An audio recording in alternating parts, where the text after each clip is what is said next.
Hey guys, welcome back to GeekJ, where we make tech, tutorials, and gaming simpler and better. Today we're tackling the comments from our fellow geeks about the latest update of Where Winds Meet.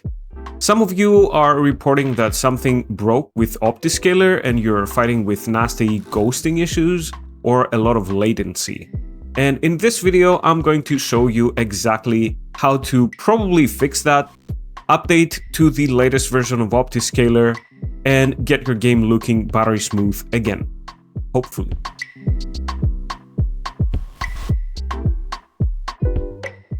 First, let's look at the baseline. I'm currently running, as you can see, Optiscaler 0.9.0 pre-7 version. I haven't even updated to the previous version, the pre-8. And I am using XeSS 2.0.2, which is even now the latest, I believe. And we are using DLSS-G Streamline, XeFG, and XeLL, so we can battle the extra input latency that comes along with any kind of frame generation. As you can see, everything is working perfectly fine, even in this high density grass and vegetation area. We have no ghosting, no artifacts, and no shimmering, which is the bane of my existence with all of the upscalers when they don't work correctly. But thankfully, XeSS is working really well, and I have to point out 2.0.2 works really well. Older XeSS versions, especially the ones that come built in with the default game, do not work as well. But we do want the latest and greatest, right? So let's upgrade and hopefully fix a lot of the issues you guys are having. So let's exit out of the game.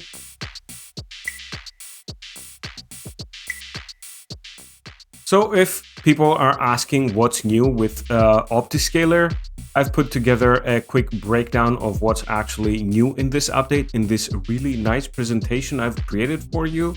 So let's go on ahead and read through this. So basically they are saying on the Discord, this is their final test build before they release a stable build, which is probably going to go on their GitHub as well. But for now, you can only find this on their developer Discord only. There's no other official place you can download this. So yeah, let's go ahead and start this. It's a signed build. So along the new features, you can see that the major additions in this pre-release are the grouped frame generation options under a single collapsible menu. We get FSR2 DirectX 11 input support, and this is a work in progress, but it does work with Trails in the Sky first chapter. We have FSR2 Vulkan input support. It's still a work in progress, but for example, it does work with World War Z. And as for their refinements, we see that they are enhancing the usability and compatibility of FakeNV API and resource tracking, which is now optional. They have separated the DLSS and DLSS-D presets with revert to original option. And for the Linux setup script, it now accepts arguments for automation, and they are showing some examples of that. We also have some important fixes, which is them squashing bugs basically, and by doing that they offer better stability. So they have some hooks fixed, so Restack, Agility, SDK, DirectX 12, Vulkan extensions, these are all included in their bug fixes. They have better UI visibility. They fixed the SO UI, which was not visible with Optiscaler inputs, and DXGI spoofing now correctly saves on NVIDIA GPUs. They have some under the hood improvements. We're not going to go in depth with these fixes, just mentioning them by name. Changed heap releasing logic, and the XE frame generation has been improved for better interpolation and naming. And these are expected to be the final versions before a stable release, is what they are saying. So yeah, we can grab the update from their Discord for now, and later on it's probably gonna get available on their GitHub once they have a stable release.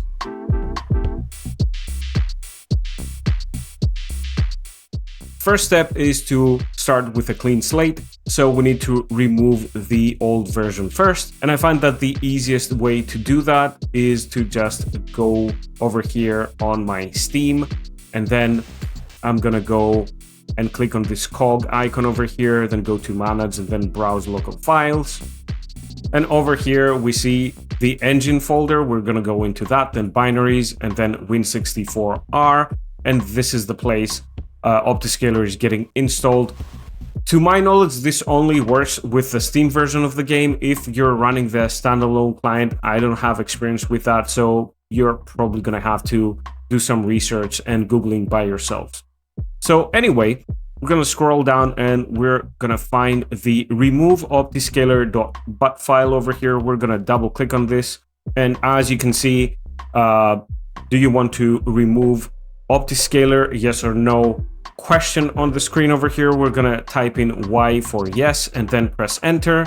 And as you can see, it says Optiscaler has been removed. Press any key to continue. I'm gonna press any key. And yeah, poof, just like that, that's gone.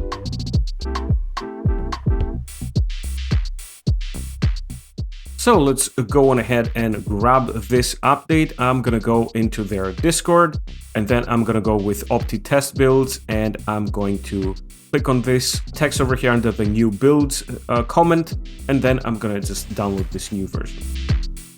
So after you have downloaded this latest version, I use my favorite archiver tool, which is 7-zip. You can grab it for free. It's open source, by the way. I'm gonna right click on this, 7-zip, and then open archive. I'm gonna move this over here. And usually I just highlight all the files and then individually select the ones I do not need for my Windows installation. So the setup, linux.sh, and then the licenses and some irrelevant files I'm not going to touch, but I'm going to drag and drop everything else into my installation window over here. And when it is asking you to replace files, I'm just going to say replace all. Now we need to run the setup_windows.bat. And as always, select the options that match your hardware. It literally takes 2 seconds. So I am on AMD hardware, and this game is running in DirectX. So I'm going to select the first option. AMD Intel is my hardware. I'm running an AMD GPU, so I'm going to select number 1.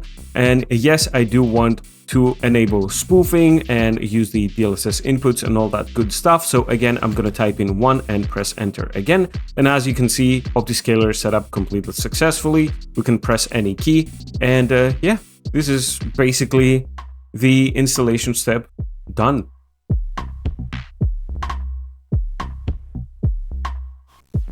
So next, we're going to boot up the game again, and we are going to load into the world. As you can see, we do have the text over here on the bottom left that confirms that Optiscaler installed correctly. Before we do anything else, I would suggest you do press resume, and we will take care of our graphical settings once we are loaded into the world, as some of them have become unavailable when we are in the menu, which wasn't the case before. So we need to select our base graphical options. I'm gonna hit escape, cog icon, then display, full screen, yes. I'm gonna go with unrestricted, super resolution type, we're gonna select DLSS, and then DLAA. Then I'm gonna press insert on my keyboard. I'm going to set the scale to 1,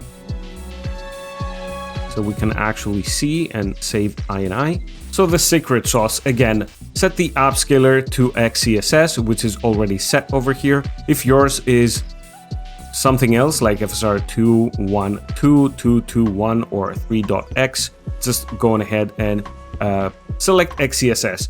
So now that we've set our upscaler to XeSS, let's move a little bit further down. It's the option right under it. It says frame generation. We're gonna click on this. We're gonna go with DLSS G via Streamline, and then from the drop down on the FG output, on the right side, we're gonna choose XCFG.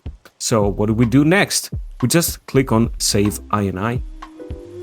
Do not forget to do this. So this is a critical step. Press the Save INI button. If you don't do this, it won't apply and you'll be frustrated because you will have to do everything we did right now all over again and restart the game again. So make sure you click on Save INI, then close, and then we're gonna restart our game. So press Escape, exit, quit to desktop, and run your game again. Do not worry about the messages, just resume and load into the game world. Otherwise, a lot of these settings are going to be hidden. Press Escape. We're going to go into the cog icon over here and then display. We're going to set our settings again. Unrestricted. I'm going to go with the DLSS again. DLAA, NVIDIA Reflex is going to be enabled once we just click enable on the NVIDIA frame generation, and my graphical preset is Ultra. So now we have the correct graphical settings again, but press insert again and you will see that some of your settings, even though they're active, they're not really doing what they're supposed to do, like frame generation. And as we've showcased before, we need to click on this active option over here. It needs to be enabled, and then frame generation is going to start working, as you can see on my screen right now. And the other option you need to pay really close attention is XeLL, as you can see over here under frame rate.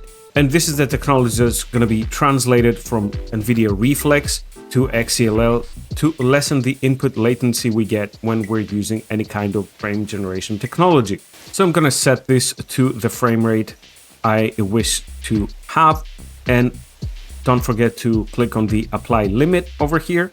Then we need to click on Save INI and close.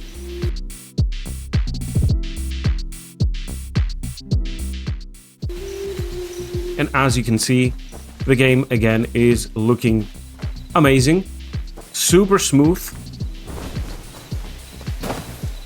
zero ghosting, and basically for me latency is non-existent. It is a very fast-paced game, and this particular location has a lot of grass, a lot of vegetation. And if you have ghosting issues, this is going to be the place you're going to notice them the most. If you have any shimmering issues as well. But as you can see, everything is working perfectly fine. And now a quick reminder of the golden rule of frame generation.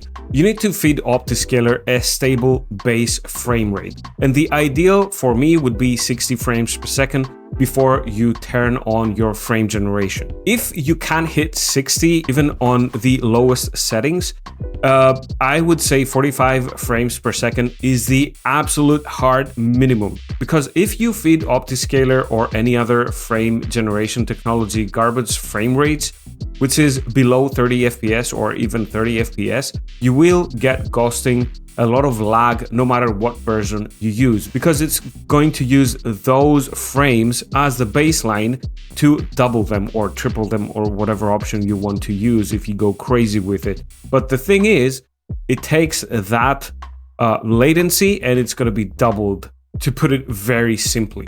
So tune your graphics first and then boost your experience with frame generation.